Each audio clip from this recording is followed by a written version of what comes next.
زیادہ کا کر ڈکاریں مارنا۔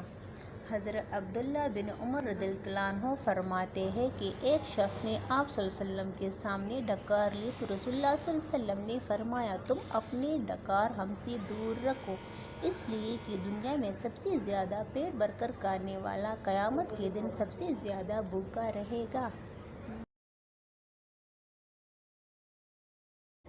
حضرت لقمان کی اپنے بیٹی کو نصیحت: نماز کے وقت اپنے دل کو قابو میں رکھو، دسترخوان پر اپنے ہاتھ کو قابو میں رکھو، کسی کے گھر جا کر اپنی آنکھوں کو قابو میں رکھو، کسی کے محفل میں بیٹھو تو اپنی زبان کو قابو میں رکھو، اللہ اور موت کو ہمیشہ یاد رکھو، اپنی نیکیاں اور دوسروں کی برائیاں بھلا دو۔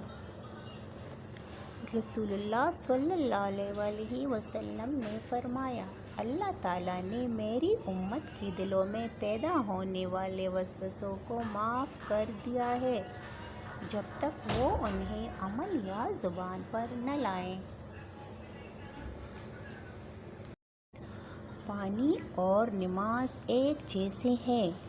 پانی محتاج نہیں پینے والوں کا، اور نماز نہیں محتاج پڑھنے والوں کی، دونوں کے لیے پیاس ضروری ہے۔ اللہ تعالیٰ فرماتا ہے، تو کرتا وہ ہے جو تو چاہتا ہے، پر ہوتا وہ ہے جو میں چاہتا ہوں۔